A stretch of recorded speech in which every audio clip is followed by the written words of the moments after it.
Hello, everyone. Welcome to another episode of Everything Vive. I am Zane here with Ronnie. Ronnie, how's it going, man? We got a brand new week. It's going great. How are you? I'm doing good. We got some interesting news this week. It wasn't as busy as last week, but still some some very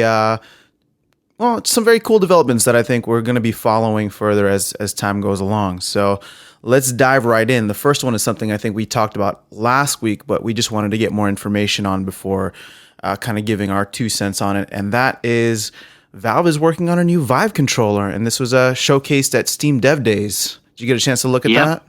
Yeah, I did. It actually is pretty exciting stuff. So, I mean, basically the controller that they showed off, and it's really just a prototype right now. No information as to pricing or date of release were given, but essentially it's more of a hand-based controller. The big functionality that it adds to the current Steam wand-shaped controller is that it allows you to pick up and like let go, kind of have a grab function in games. So I mean the way, and it was a little bit hard to see for sure. I mean, most of what they showed were just pictures of the controllers, but it has something that like a wrist strap that goes around your wrist, and then similar to the Oculus Touch controllers, there's a portion that goes inside of your hand in your palm, and then there's another portion that goes kind of around the outside of your hand. But the cool thing here is that the portion of the controller that goes in your palm, you can actually drop and kind of so you can grab it with your fingers and your thumb, or you can let go of it. And based on doing that, you can actually grab and pick up objects in the real world. And I think the demo that they showed running with the new controller was called a Starseed demo. That was kind of the beach area of the game that was revamped to work with this new controller. So you were able to kind of pick things up more naturally than you would using a normal wand controller. And it looks like there's also some gesture-based stuff that the controller is able to do. But from what the little amount that they showed of it, it seems like it's a really, really cool advancement. Yeah, no, I mean, I was reading about that, the strap that they have. Obviously, one functionality of it is to stay, so that it stays secure in your hand. But then for it to be able to sense when your hands are opening and closing, I think is a really cool development, just because, I mean, they're getting closer and closer to having a full functionality. I think we were talking about the most ideal way to go about it would be to have like a glove that actually responds in a certain way to when your hand is open, closed, or the gestures that your hands are making, right? Yeah. No, I mean, I definitely know that different companies are working on that kind of technology. I'm not exactly sure how far along some of that is, as far as like, actually being able to transpose your hands into the virtual space. But for at least, the more near future, I think different versions of controllers will be, more likely to be used. And the advantage of having a controller versus some kind of a glove system is also, I think for games, controllers are always kind of the more helpful way to do things, just because you have that tactile feel, and kind of you have buttons that you can press, so they allow you to do some more things. I think glove based and gesture based stuff, that'll be huge. And I think it'll be more for like interacting with interfaces in VR, and also for more social interaction. Hand gestures are really important when you're communicating with other people, and so I think that stuff is really, really important. I think for games, yeah, kind of a pseudo kind of in between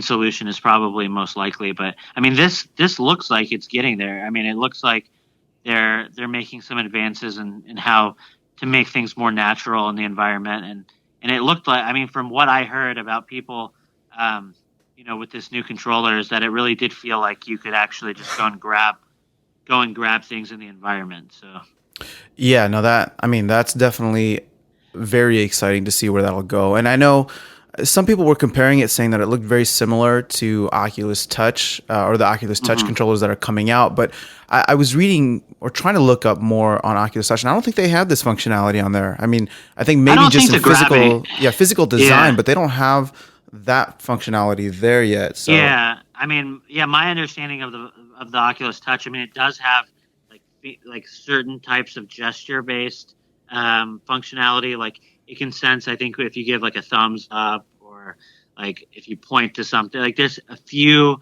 kind of gestures that it can sense that you're doing with your fingers, and then obviously it's ergonomically more similar to this. But yeah, I don't think it has that functionality of being able to like grab and pick up objects the same way. Yeah. So this seems like they're kind of taking a cue from some of that stuff ergonomically, and then taking it to the next level at making it even more immersive. So as all of this stuff in virtual reality, I think we're going to have iteration upon iteration as we discover new areas to improve upon.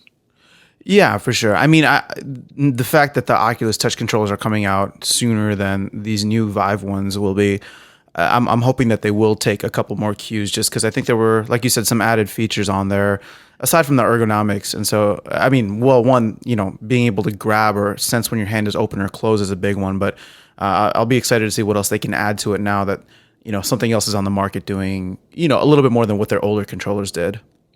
Yeah, yeah. No, the main thing to be careful about is not to like make things too drastically different to where they're not compatible, or where you have certain games that require like I could see it being kind of a hassle if there were multiple types of controllers out for a device, and then you have to actually, oh, I'm about to launch this game and I have to pick up my wands, or now this game requires the like that could be a little annoying. So I hope that they kind of, I don't know, that's kind of an interesting dilemma in and of itself, is how much backwards compatibility do you want between older and newer versions of the hardware?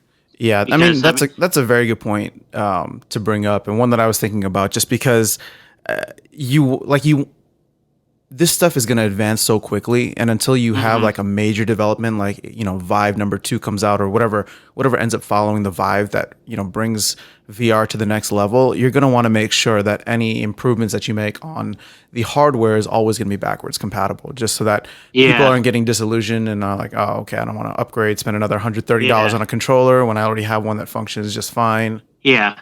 So I mean, yeah, no, that's interesting. I mean, on one hand, you want Valve and others to do everything they can to advance the hardware as much as possible. On the other hand, from a consumer standpoint, anytime a technology is being changed on that fundamental of a level, you're going to learn. I mean, you're going to lose some of that backwards compatibility. You're not going. So it's kind of a yeah, it's a fine line to kind of balance between, and it's going to be interesting to see exactly where they choose to fight those battles, and when they're going to get rid of older types of technology for newer technology. I mean, I definitely foresee virtual reality being, in quite a different place in a few years than it is now. So, what's the best way of once those technologies are available to move from one platform to the next? I don't. Yeah, for sure. I mean, you definitely don't want to make your most previous generation completely obsolete the moment the new one comes out. I mean, people will, Yeah, the consumers just won't I be happy totally about agree. that. Yeah, no, it's a small enough, it's a small enough user base already, and it's growing and growing and growing. So you don't want to, scare people, especially this next round, to make them feel like they made the wrong choice and getting into this too early or something. Yeah, for sure. Well, another quick thing just from Steam Dev Days, I think you mentioned earlier they hinted at revealing a new base station in 2017. Do you have any more details on that? Not really. Yeah, I mean, I was trying to look around to see if I could find any more of the details, but I mean, previously I had heard some rumors about them just simplifying the lighthouse technology, having less moving parts within the lighthouses to make it cheaper to manufacture, and also, probably to make it a little bit, more resilient to, just last longer with less moving parts. Yeah. Um, I know they announced that they're working on new lighthouse technology that they'll probably announce they'll probably announce more details on that sometime in 2017. The other thing that they kind of mentioned was that Valve wants Steam VR to be a platform as ubiquitous to like or Open VR rather to be as ubiquitous as like normal Wi-Fi and that kind of thing for virtual reality. They want it to be the standard, so they don't want this to be something that is just on one system. They want all virtual reality to be using this type of tracking technology. So it'd be interesting to see, you know, what in the next round of lighthouses they're able to implement to make that more of a reality. And as we have more and more headsets come out, it'll be interesting to see if they all take advantage of lighthouse technology. Yeah, I mean, I'm just curious about future versions of this. I mean, you'd still always have to have at least two to get that full room scale, right? I would imagine. I mean, because that At least in that the near mostly has future. to. Yeah, I mean, I think so. I mean, that mostly has to do with just making sure that all of the sensors are seen by the lighthouses, or rather that the lighthouses are sending a signal to those sensors. So yeah, I still think you would need the multiple lighthouses, but I'm not sure what else they're working on in terms of that. Gotcha. Okay. Well, we'll report back more on that once there's something a little bit more concrete. But moving on, this is actually something I wanted to touch on today because we got several emails from listeners. Thank you guys for reaching out, asking about the new HTC and HP deal that's come out for the I think it's the HP NVPC, and so they're offering a combo now for $1,500, which is significantly cheaper, honestly, to get in compared to some of the other gaming computers out there if you were starting from scratch. And so I know Mm-hmm. we went back and forth via text a little bit yesterday. I don't know if you wanted to give your thoughts on that on the air, just because I'm sure a lot of other people have the same question. This seems to be the deal that HTC is really pushing in terms of a partnership right now, and so I'm just Sure. curious. Well, I mean, why don't you give your thoughts? I know you Yeah. told me yesterday, So but I for mean, the benefit of everyone so for listening. Yeah, so I mean, I think it's great that they're making a bundle so that people that don't have any of this stuff are able to, put down the cash to get the system that they need and also the Vive itself. So on one hand, I think that's great. I think for someone that has no idea what they should be doing, they just want to get into VR, getting this bundle is a great way to do it. On the other hand, it should be known that the level of hardware that they're providing for the bundle in order to meet that price point is on the mid to low end of what you would want for a Vive. So if you're looking for the most bleeding edge experience and a computer that's going to last you a while, you might want to look into some other things. But I mean, that's not the itch that they're trying to scratch with this. I really think that they're trying to uh, come out with a product that's reasonably priced and that's easy for people to just pick up and use. So I think it looks like they succeeded on that front. As far as the hardware is concerned, it looks like they have a Core i5 Intel CPU in the computer. It's a 6400, I believe, processor, which as long as it's 4 cores, I think it should be fine. You don't really need, especially for games, as long as you're running a 4 core CPU, there's not really a whole lot of performance that you're going to be dropping off just on the CPU alone. The main thing that I thought, it would have been nice to maybe get a slightly better GPU for the computer, but again, at this price point, I mean, what if you're considering the Vive to be around $800, uh, that means you're spending about $700 or so on the computer. So for $700, I mean, you really can't complain.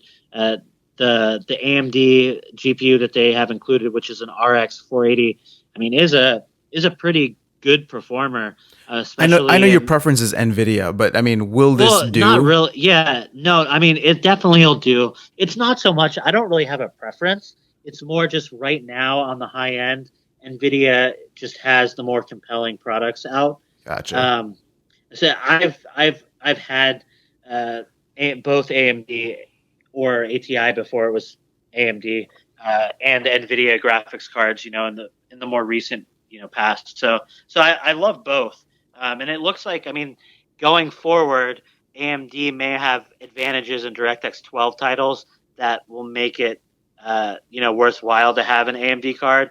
Just right now, if you look at performance numbers for how AMD cards tend to do in VR versus NVIDIA cards, there's some issues with frame pacing, and there's some issues with um, how much they're able to keep up in VR, to where on most levels the NVIDIA equivalent card tends to outperform the AMD equivalent card. So that's why if you just look at the comparison specifically for virtual reality titles, it Hmm. looks like NVIDIA cards are running smoother in virtual reality.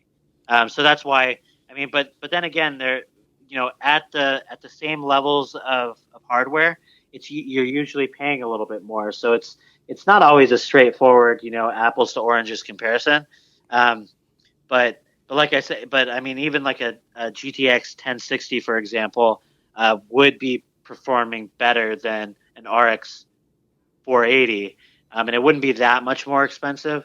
So I think if you were to build your own computer, I'd probably recommend going with the NVIDIA side for now. But I mean, that said, an RX 480 will be able to run VR just fine, um, just not at the blistering high end side of things. Yeah, I mean, and that's what I was going to ask you. Like, at the end of the day, is this something you can comfortably recommend to people, knowing that Yeah, at for where the VR is and where VR might be in the next, let's just say, year or so?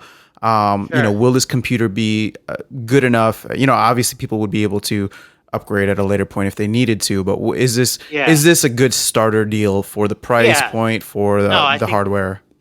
yeah, no, I think it is. I think it really is. Like again, when you think about you're getting that computer for about $700 or so, then yeah, I mean it's basically made to be able to run this stuff in the near future. And I haven't seen the system myself, so I don't know how easy it'll be to pop out the graphics card and switch it out with something else in the future. But it shouldn't be too hard. So yeah, you can always get this system and then upgrade it later, add some more RAM possibly. It comes with 8 gigs of RAM, which is plenty for gaming nowadays. But at the same time, I've noticed when running all of the Vive stuff, having all that software open, it does tend to use a little bit more RAM than your typical gaming experience. So maybe upgrading the RAM in the future to 16 gigs might also be something nice to do. But I mean, it's certainly great that they already have an SSD included for fast loading. So you have, even though it's a small SSD, it's enough to run Windows off of and make your system snappier in that regard. And then they have, a 1 terabyte storage drive in addition to that. So yeah, I think it's. Oh, and one thing that you should note though is that if you want, and I think there's some media outlets that have been reporting on this, if you buy this system and you want to use it for VR, know that you'll probably need to buy some type of a DVI to HDMI adapter. And the reason I say that is because the graphics card that they provided in the system only has one HDMI output on it, and the rest is DVI. And so the issue with that is that the Vive, I mean, I guess you could use. I'm pretty sure the Vive now, with the recent NVIDIA drivers, even with Pascal. No, excuse me. This is on the AMD side. So yeah, with AMD, I'd have to look into it. But AMD, as far as I know, they have no issue running the Vive off of the DVI port, or no, excuse me, the display port.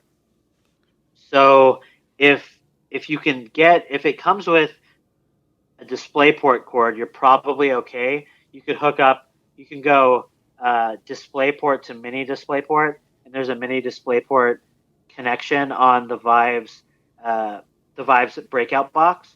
So that should be fine. So you could hook up the computer, DisplayPort to mini DisplayPort into the breakout box, and then you could hook up your TV to the breakout box via HDMI, or no, your TV to the computer via HDMI. So you could probably do it that way.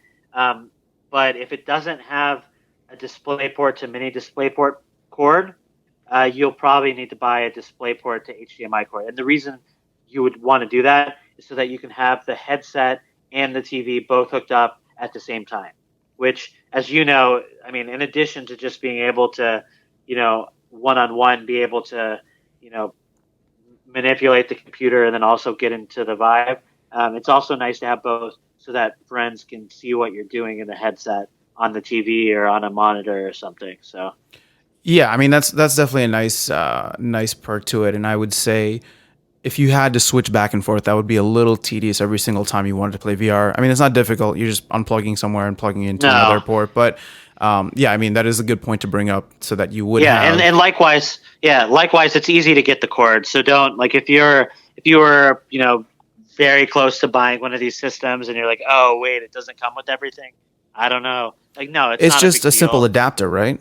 Yeah, exactly. It's literally just look around the internet. I'm sure if you Google, uh, something about that system, and HDMI or DisplayPort, tons of stories will come up talking about it. I'm sure they'll explain. But like I said, my understanding is you would probably end up wanting the DisplayPort to HDMI adapter, and then you'd be able to hook up both just fine. Gotcha. I did recommend to some of the people who had reached out to go on Newegg. I mean, that's where I got all the parts from my computer, and they have a really Yeah, nice VR ready section or VR ready computer section. And I'm looking at yeah, one here at the time of this recording. It's for $999, so it's a couple $100 more, maybe $300 more. ABS sure. Logic, but it comes with an i7 core processor, 16 gigs of RAM, and it comes with a GTX 1060. It also has an Yeah, SSD hard drive. So, or I mean SSD drive. So I mean, there are like I was recommending to the other person, there are other options out there if you're willing to shell out just a little bit more. I sure. think that kind of matches what you were talking about, or the specs match what you were Yeah, they do, recommending and earlier. So and it sounds like it's also a very good deal. Yeah. So yeah. The bottom line is it's nice that they're going to have a bundle that's very easy for people to just pick up and get everything together. But you know, if you're interested in having a more high end experience, or you just want to look around at other options, places like Newegg and others that already have pre-built VR ready systems have a lot of these things already available at good prices. So yeah, just do it definitely pays to do a little bit of homework, go on Newegg or some of those sites to see what's around, and then once you can kind of compare everything, you can make your. I mean, ideally, all of these things all these systems are going to work just fine. So it's really up to how much you want to spend, and then just realize that usually if you're willing to spend a little bit more, you're also going to get a little bit more in return. So good point. Good point. All right. Well, I'm glad we covered that. Hope that helps everybody who reached out asking, and for anyone who is still just kind of looking around or browsing or trying to get their feet wet. This is definitely a good deal to consider. We got one more, which isn't Vive related, but it is it is a big thing for VR, I think, and that's the announcement that Disney and Oculus are partnering up. And I think this was announced just a little while ago at Oculus Connect 3, where I mean Disney's going to try and create some VR experiences, and I mean that's a very big company to get their share of the VR space. I don't know. What do you think? yeah, no, I agree. Yeah, you were the one that kind of brought this to my attention because I had watched some of the videos from Oculus Connect 3 of some of the John Carmack and Michael Abrash and some of those guys giving talks, but I hadn't seen all of the different announcements. And so this one in particular does seem really interesting. I mean, there there's a Disney application that's available for both Oculus and Vive via the Steam store. I'm trying to remember exactly what it was called, but it's definitely. I mean, I'm sure if you go to the Steam store and search Disney, it'll come up. Um, but it was kind of a short. There was like a 3D menu system that you could kind of run around, like you could walk around in, and then most of the content within that store, they were just 360 videos of various films that were out. There was like a Jungle Book one. There was also some red carpet events. But I mean, so while the 3D video portion I wasn't very impressed with, I thought the menu system connecting everything was really cool, and just the idea that Disney would be, making just, even before I downloaded it, the idea that Disney would get involved in VR and bring some of it, Disney basically owns all of the franchises that I loved as a child, whether it be Star Wars, Marvel, like you name it. So I mean, the fact that Disney is going to be involved in VR is super exciting because that means, I mean, maybe we'll get our our officially licensed Iron Man uh, fly Yeah, flying around fly around experience, type of game. Well, or speaking web slinging as Spider. Who knows? Yeah, well, I mean, speaking of Disney, or sorry, speaking of Star Wars specifically, they already did put out that Trials on Tatooine kind of Yeah, free, just I guess teaser. Which, man, that thing is cool. I know it lasts like 10 minutes max, but I think especially for like Star Wars fans, when I put them in there, like they lose their minds because they're like, that is yeah. the coolest thing. Just the mini interaction that you have with some familiar Star Wars characters. And so, if they're really going to start throwing their weight around in the VR space and come out with full titles that are in Star Wars, that are in the Marvel universe, that are in all the different franchises that they own, I mean, that could be really really exciting. No, And yeah, I totally agree. And I just hope that. I mean, I wonder what this partnership is exactly like.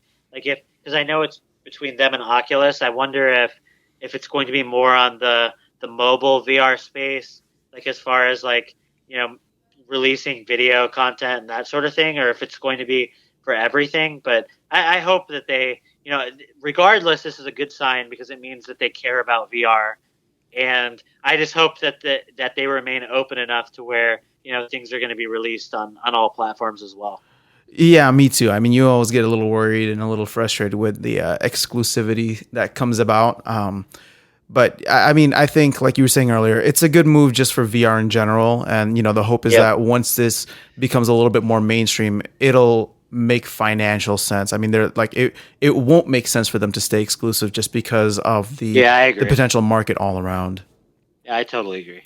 So, yeah, well, exciting news. We'll definitely follow that a little bit more, and especially if it comes to the Vive, I think we'll all be pretty excited about that. So, I think that's all I got. Is anything else that you wanted to mention, Ronnie? No, I think that's it for now. If we, yeah, we'll keep our eyes open, and next week we'll let you guys know when there's more developments. For sure. And if you guys just like the PC thing that HP and HTC were teaming up with, we hope that answers the questions for those that had reached out, and we'll still, answer your emails individually as well. But if you have any other questions, like we said in previous episodes, don't hesitate to reach out. We also offered the ability to be on the podcast with us. If you send us, a decent quality audio recording, we'll throw your question up. And if it's something that we feel is relevant and can be helpful to a vast majority of other people, which most of these questions are, just because right now it's just kind of up in the air. Like everything is, Yep. so a lot of these questions everybody's asking, but not everyone has the answers to. I'm not saying that we do, but it's just, it's good for discussion for these questions to come up. So if you have those, please continue reaching out. And yeah, I guess that's it for today. Make sure you guys subscribe on iTunes, on Stitcher. If you can, leave us a review. We'd really appreciate that. And yes, we'll have more stuff for you later this week. So happy Monday, and we'll talk to you guys again really, really soon. Take care.